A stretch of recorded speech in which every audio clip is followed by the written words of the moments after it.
Welcome to the place where fear comes alive and shadows never sleep. Sometimes life doesn't break you with loud noises. It does it quietly. Like a letter that never reached on time, or a goodbye that never got the chance to be said.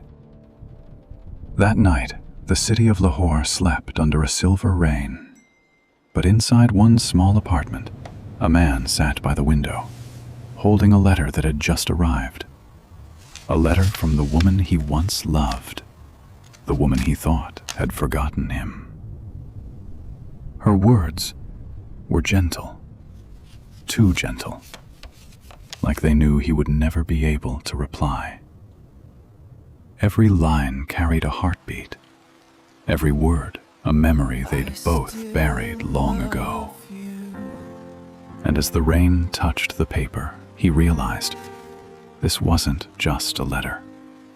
It was a confession that had crossed years, only to reach him when it was already too late. If you've ever loved someone and lost them to silence, then this story is yours. It was the summer of 2011 when the Miller family packed their SUV and left behind the noise of Portland, Oregon. They were headed for a week-long vacation at Crater Lake, a deep blue wonder surrounded by pine forests and mystery. For Tom Miller, it was supposed to be a break, a chance to reconnect with his wife, Laura, and their two kids, Ethan and Chloe. No deadlines, no city traffic, no buzzing phones. Just silence, nature, and the sound of wind moving through the trees. The cabin they rented sat on the lake's northern edge. A wooden deck stretched out over the calm water, and when the sun set, the surface of the lake turned gold, then black, reflecting the stars like glass. The first few days were perfect. Morning coffee on the deck, canoe rides, the smell of pine mixed with smoke from the campfire. Ethan learned how to skip stones, and Chloe spent hours collecting wildflowers. At night, Tom grilled burgers while Laura read old paperbacks by the firelight. For the first time in years, they felt whole. But peace never lasts forever. It started on the fourth night. A soft knock. 3 slow taps at the cabin door. Tom glanced at the clock. 12:03 a.m. He opened the door, half expecting it to be wind or maybe a branch brushing against the wall. But there was no one there. Just the lake. Silent, still, and eerily dark. He called out, "Hello?" But only his echo replied, carried faintly across the water. He shut the door, locking it this time. "Probably kids," he muttered, trying to sound convincing, mostly to himself. Gastrointestinal. Term, calm. Daylight birds. The next day, the family went hiking around the lake's rim. They met an old park ranger named Cal Jenkins, who warned them not to wander too far at night. Tom laughed it off. "We're from the city," he said. "A little nature won't hurt us." Serious, low tone. Cal didn't laugh back. He just stared toward the lake and said quietly, "Nature doesn't hurt people, son. But what lives in it sometimes does." Evening, calm before storm. That night, as the sky turned crimson over Crater Lake, a fog began to rise. Thick, rolling, unnatural. Laura noticed first. "Tom, look at that. It's coming from the middle of the lake." Within minutes, the fog swallowed the water, the dock, and the edge of the forest. Visibility dropped to nothing, and from within that white wall came a faint sound. 3 knocks. Slow, deliberate, as if someone were at the door again. Tom grabbed the flashlight and opened the door. No one. But across the lake, through the mist, stood a figure. Tall, thin, wearing a long coat and a wide-brimmed hat. Motionless. Watching. Laura whispered, "Tom, do you see him?" Before he could answer, the figure vanished. Just gone, Next day, gloomy daylight. The next morning, things felt wrong. Birds didn't sing. The air felt heavy, damp. Even the lake, once sparkling blue, looked darker, almost black. Ethan complained of nightmares. Chloe refused to sleep in her room. And at night, the knocking came again. 3 slow knocks, a pause, then 3 more. Tom shouted, "Who's there?" But the only answer was the faint ripple of water hitting the dock. At 2:47 a.m., the knocks grew louder. The porch creaked under unseen footsteps. Laura held the children close, trembling. Tom flung the door open and froze. The man in the hat was standing at the edge of the porch. His face was shadowed, hidden. His shoulders were long and stiff, as if his body wasn't quite human. And though his lips never moved, a whisper floated through the night air. "Let me in." Tom slammed the door and bolted it shut. The sound spread, pounding now at the back door, the windows, even the walls. The cabin trembled. Shadows shifted across the curtains. The children screamed. Then, suddenly, silence. 3:17 a.m. Everything stopped. Sunlight, but tension lingers. They thought about leaving, but Tom insisted on one more night. "It's just some sick prank," he said. "We're not letting fear drive us out." Laura wanted to believe him. She wanted to believe everything was fine.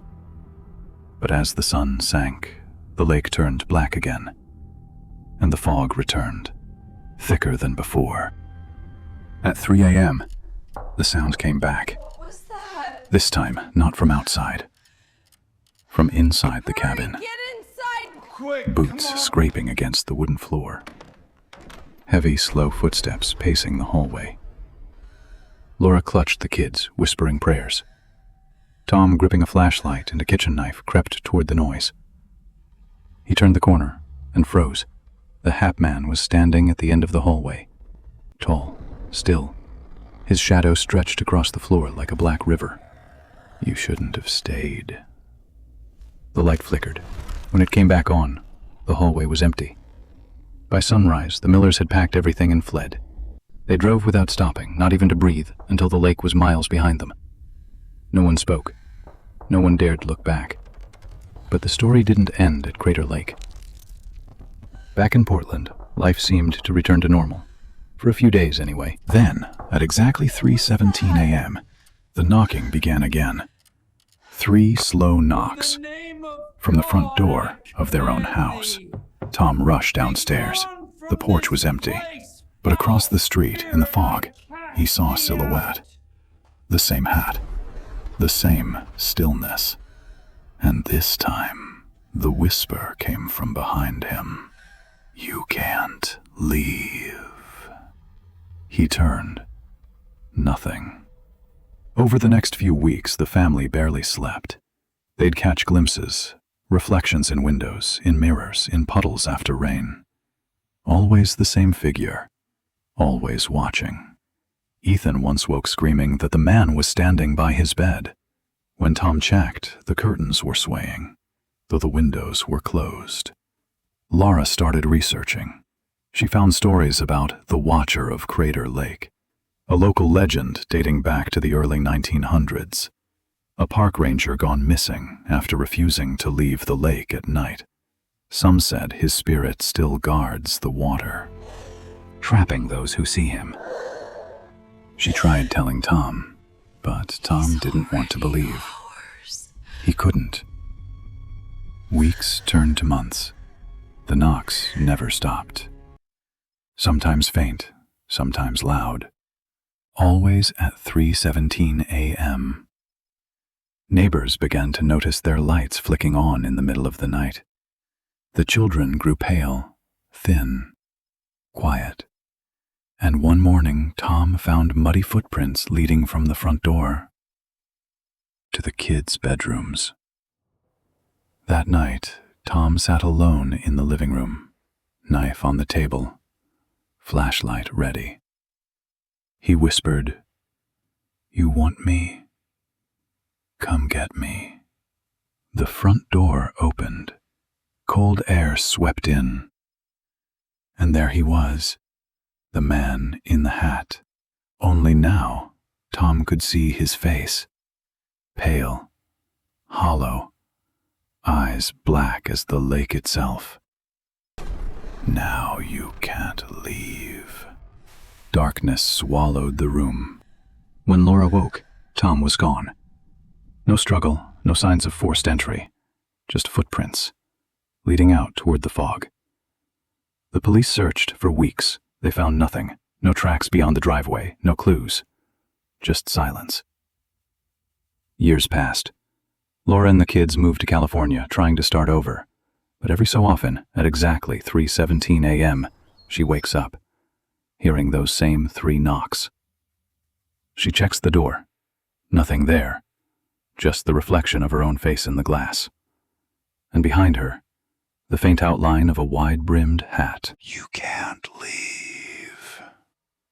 To this day, the cabin by Crater Lake still stands. Locals say no one rents it anymore.